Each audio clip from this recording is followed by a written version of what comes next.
जैसे शांत तालाब के किनारे आते जाते पति खुश में पत्थर डालकर हलचल पैदा कर देते हैं, उसी तरह से दीनानाथ जी कर शांत मन भी पिछले 1 माह से विचलित हो रहा था।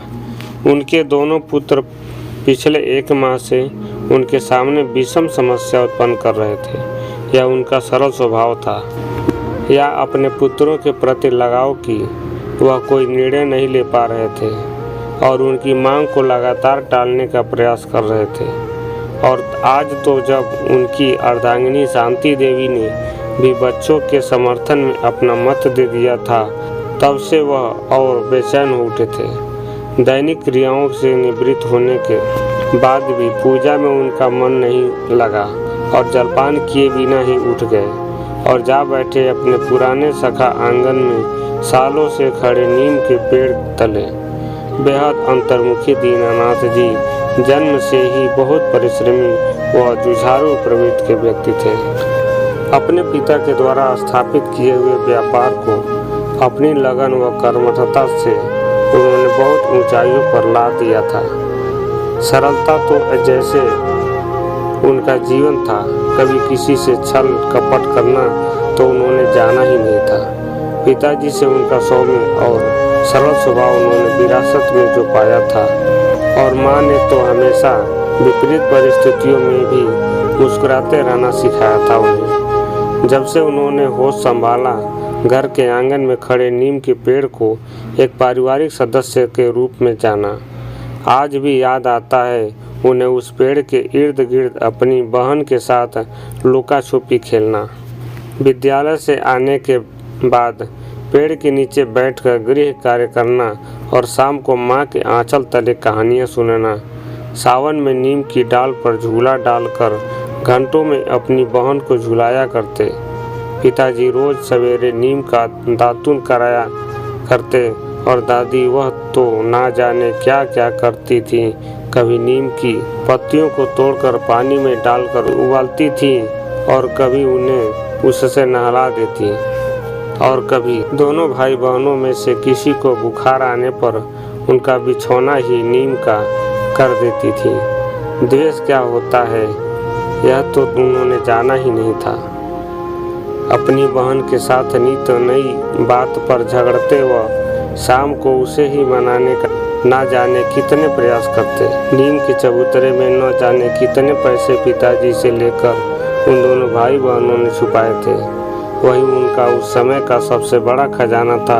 वह राज केवल दोनों भाई बहनों तक रहता था, और रहता भी क्यों ना, उसका साक्षी था वह नीम का पेड़ जो उनका परम मित्र था। एक बार उनके कस्बे में एक महामारी फैली, जिसके चलते आस पड़ोस के लोग नीम के पेड़ के पत्ते ले जाने लगे। दोनों भाई बहन उस समय ऐसा महसूस करते थे कि उनकी सबसे प्रिय चीज़ कोई उनकी आंखों के सामने ले जा रहा है।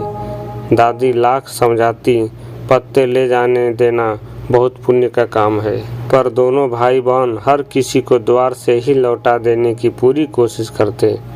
न जाने कितने अनगिनत यादें उनकी उस नीम के पेड़ के साथ थी। दादी का देहांत तो कुछ समय बाद ही हो गया था। बहन भी शादी कर अपने घर चली गई। उनका विवाह हुआ और शांति के साथ ही उनकी जीवन में दोनों पुत्र रवि और किशोर आए। कुछ समय बाद माता पिता ने भी दीनानाथ जी का साथ छोड़ दिया। जितना प्रेम वो अपनी बहन से करते थे, उसका एक अंश भी उन्होंने अपने दोनों पुत्रों में नहीं देखा।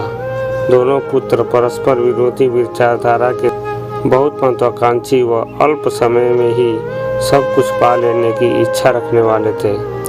उन्होंने अपना सारा व्यापार दोनों पुत्रों को देकर एक तरह से सेवानिवृत्ति पाली थी। वह अपना सारा समय घर पर शांति और अपने परम मित्र नीम के पेड़ के साथ गुजारना चाहते थे।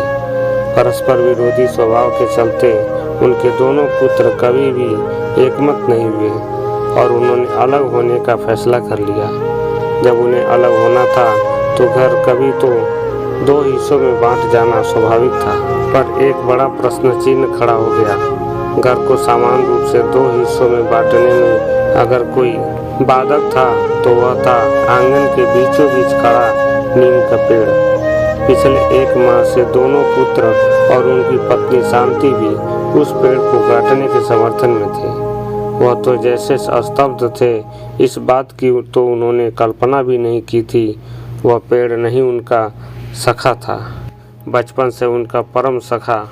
आज दोनों पुत्रों ने मकान का नक्शा बनाने वाले को बुलाया था। अपनी माँ को दोनों ने बड़े प्यार से समझा दिया था कि वह बारी बारी दोनों माता पिता को रखेंगे। दीनानाथ जी सोच विचार में डूबे नीम के पेड़ के चबूतरे पर आकर आंख मूंद कर बैठ गए। उन्हें ऐसा लग रहा था कि आज वह अपनी माँ की गोदी में सर रख कर बैठे हैं। तभी कुछ पत्ते उनके ऊपर आकर गिरे, मानो उनकी माँ अपनी उंगलियों से उनके बाल सहला रही थी। पत्तों की सरसराहट ने जैसे उनके कानों में कुछ कह दिया था। उन्हें अपनी समस्या का समाधान मिल गया था। वह मुस्कुरा उठे, क्योंकि अब वह पूर्णतः चिंता मुक्त थे। शाम को जब दोनों पुत्रों ने अपनी बात दोहराई तो उनकी पत्नी शांति ने भी उनके समर्थन में कहा, यह बूढ़ा पेड़ आधुनिक समय में किसी काम का नहीं है। इसके काटने के साथ ही दोनों बेटों के असियाने बनने दो। हमेशा शांत और मौन रहने वाले दीनानाथ जी ने अपना फैसला कुछ इस प्रकार सुनाया। तुम दोनों अब समर्थ हैवान हो और जब तुम्हारा साथ रहना संभव नहीं है तो अपना आशियाना स्वयं बनाओ और जब चाहो यहाँ घूमने आ सकते हो। यह बूढ़ा नीम का पेड़ और मैं हमेशा अपनी बाहें फैलाए तुम्हारे स्वागत को तैयार हूँ। दोस्तों, अगर यह वीडियो पसंद आई हो तो अपने दोस्तों को शेयर करें और चैनल पर नए हो तो APS वॉइस स्टोरी चैनल को सब्सक्राइब करें और साथ में घंटी वाले बटन को जरूर दबाएं। पूरा वीडियो देखने के लिए आपको बहुत बहुत धन्यवाद।